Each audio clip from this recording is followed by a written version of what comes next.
ফারাক্কার ১০৯টা gate খুলে দিছে। সবাই বড় ধরনের যুদ্ধের জন্য প্রস্তুত হন।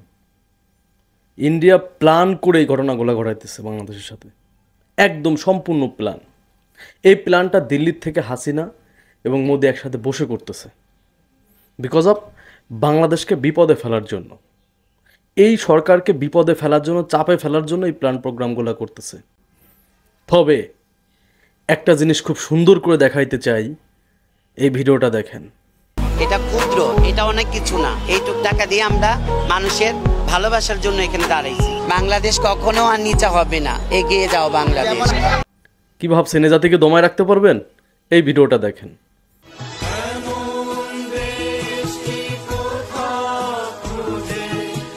কি ভাবছেন এ জাতিকে দমায় রাখতে পারবেন? তাহলে এই ভিডিওটা দেখেন।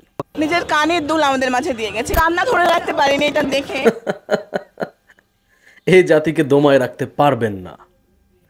একটা মেয়ে মানুষ, একজন মহিলার সব থেকে প্রিয় থাকে তার অলংকার। এই অলংকার নিজের কান থেকে খুলে দিয়ে যাচ্ছে, কানের দুল। একজন তৃতীয় লিঙ্গের মানুষ, সেও এসে টাকা দিয়ে যাচ্ছে।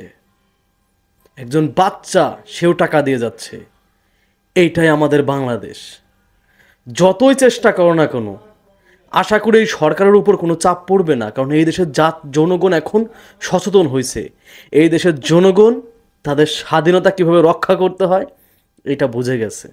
তো এই দেশের জনগণকে আপনি দমায় রাখতে পারবেন না।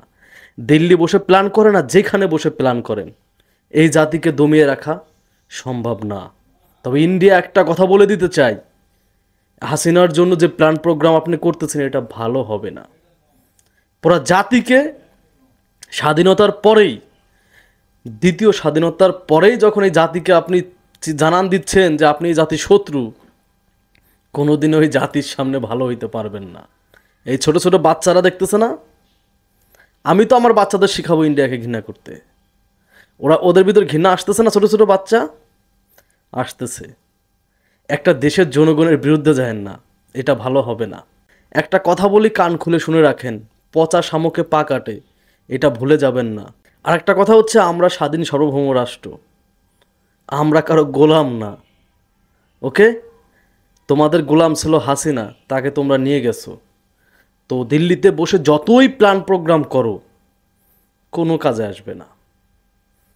এটা নতুন বাংলাদেশ, এটা 2024-এর বাংলাদেশ। এটা ভুলে গেলে চলবে না 2009 সালের বাংলাদেশ না, যেখানে প্ল্যান প্রোগ্রাম কইরা তোমরা হাসিনারে আনছিলা। নো, এটা ইয়াং জেনারেশনের বাংলাদেশ, এটা নতুন বাংলাদেশ। এই বাংলাদেশকে কীভাবে রক্ষা করতে হয় এই জেনারেশন খুব ভালো করেই জানে ইনশাল্লাহ। সো যতই পরিকল্পনা করেন, এই আনসার বাহিনীদের আন্দোলন, এই আপনার রিক্সা চালকদের আন্দোলন, এই হিন্দুদের উগরে দেওয়া, কোনো কিছু যখন ব্যর্থ হইলেন, এখন পানি দিয়ে বাংলাদেশকে বিপদে ফেলবেন, এটার ক্ষতি আপনারই হবে। মাথায় রাখবেন, ক্ষতি আপনারই হবে, এটা ভালো কিছু হবে না। আপনি মনে করতেছেন ডক্টর ইউনূসকে চাপে ফেলবেন, চাপে ফেলে তাকে প্রশ্নবিদ্ধ করবেন, দেশের ভিতরে একটা বিশৃঙ্খলা সৃষ্টি করবেন। এটা কি স্টুপিড জাতি? এই জাতি খুবই ভালোভাবে জানে যে বাংলাদেশের শত্রুকে, বাংলাদেশের বন্ধুকে। তো বাংলাদেশের শত্রু হইতেছেন তো আরও হন। এই মুহূর্তে বোঝা উচিত ছিল, এই পাশে ত্রিপুরা বাঁধ খুলে দেয়া, আবার 109টা বাঁধ ফারাক্কায় খুলে দেয়া, পুরো দেশকে পানিতে তলায় দিবেন? হ্যাঁ, এই জাতি যুদ্ধ করে দেশ স্বাধীন করা যেত। আপনি যুদ্ধ করে দেশ স্বাধীন করেন নাই। ইন্ডিয়া যুদ্ধ করে দেশ স্বাধীন করে নাই। পাকিস্তানও যুদ্ধ করে দেশ স্বাধীন করে নাই। এই দক্ষিণ এশিয়ার একটা মাত্র দেশ বাংলাদেশ যুদ্ধ করে দেশ স্বাধীন করছে। তো এই জাতিকে আপনি পানি দিয়ে মারবেন? তাইলে ভুল ভাবতেছেন। এই জাতি দমে থাকা জাতি না। এই জাতিকে আপনি দমিয়ে রাখতে পারবেন না। যে যতই পরিকল্পনা করেন, যতই চেষ্টা করেন এই জাতিকে মনোবল ভেঙে দেওয়ার, এই জাতি তত স্ট্রং হয়ে ফিরে আসবে।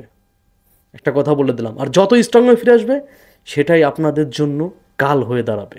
শুধু দেখতে থাকেন, ওয়েট করেন।